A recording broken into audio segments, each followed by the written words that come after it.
ಚಲಿಸುವ ಕಾರಿನಲ್ಲಿ ಡ್ಯಾನ್ಸ್ ಮಾಡಿದ್ದ 4 ಮಲಯಾಳಿಗಳ ಬಂಧನ. ಬೆಂಗಳೂರಲ್ಲಿ ಚಲಿಸ್ತಾ ಇದ್ದ ಕಾರಿನಲ್ಲಿ ಡ್ಯಾನ್ಸ್ ಮಾಡಿ ಅವಾಂತರ ಸೃಷ್ಟಿ ಮಾಡಿದ್ದ 4 ಮಲಯಾಳಿಗಳನ್ನ ಬೆಂಗಳೂರು ಪೊಲೀಸರು ಅರೆಸ್ಟ್ ಮಾಡಿದ್ದಾರೆ. ಬಂಧಿತರನ್ನ ಮಲಪುರ ಮೂಲದ ಸಲ್ಮಾನ್ ಫಾರಿಸ್, ನಸೀಂ ಅಬ್ಬಾಸ್, ಸಲ್ಮಾನುಲ್ ಫಾರಿಸ್ ಮತ್ತು ಮೊಹಮ್ಮದ್ ನುಸೈಫ್ ಅಂತ ಗುರುತಿಸಲಾಗಿದೆ. ಕಳೆದ ಗುರುವಾರ ಈ ಘಟನೆ ಜರುಗಿತ್ತು. ಕೆಂಪೇಗೌಡ ಅಂತಾರಾಷ್ಟ್ರೀಯ ವಿಮಾನ ನಿಲ್ದಾಣದ ಕಡೆಗೆ ಎಕ್ಸ್‌ಪ್ರೆಸ್ ವೇನಲ್ಲಿ ಚಾಲನೆ ಮಾಡುವಾಗ ಯುವಕನ ಗುಂಪೊಂದು ತಮ್ಮ ಕಾರಿನ ಸನ್ರೂಫ್ ಮತ್ತು ಕಿಟಕಿಗಳ ಮೂಲಕ ನೃತ್ಯ ಮಾಡುವುದರ ಮುಖೇನ ಎದುರು ವಾಹನ ಸವಾರಿಗೆ ತೊಂದರೆ ನೀಡಿದ್ರು. ನಂತರ ಘಟನೆಯ ವಿಡಿಯೋ ಸಾಮಾಜಿಕ ಜಾಲತಾಣದಲ್ಲಿ ಹರಿದಾಡುತ್ತಿದ್ದು, ಪೊಲೀಸರು ಪ್ರಕರಣ ದಾಖಲಿಸಿಕೊಂಡು ಆರೋಪಿಗಳನ್ನ ಬಂಧಿಸುವಲ್ಲಿ ಯಶಸ್ವಿಯಾಗಿದ್ದಾರೆ.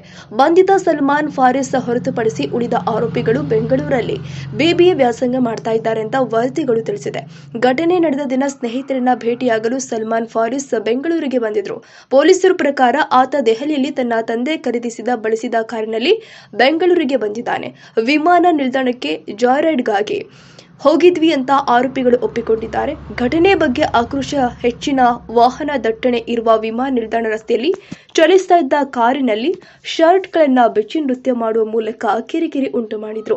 ಈ ಘಟನೆ ಸಾಮಾಜಿಕ ಮಾಧ್ಯಮದಲ್ಲಿ ವೈರಲ್ ಆಗ್ತಾ ಇದ್ದಂತೆ ಭಾರಿ ಆಕ್ರೋಶ ವ್ಯಕ್ತವಾಗಿತ್ತು. ಮುಂದೆ ಇಂತಹ ಘಟನೆಗಳು ನಡೆಯಬಾರದು, ತಪ್ಪು ಮಾಡಿದವರ ವಿರುದ್ಧ ಕಠಿಣ ಕ್ರಮ ತೆಗೆದುಕೊಳ್ಳಬೇಕು ಅಂತ ಆಗ್ರಹಿಸಿದ್ರು.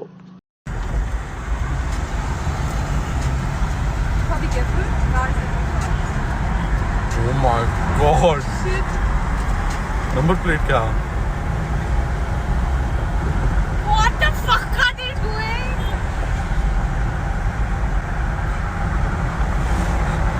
Oh, it's very dangerous. You know, they'll get sued for this. Look at this. It's a highway, and what they're doing. Go next to them, Rayan. Be careful, no, Rayan. I'm going safely.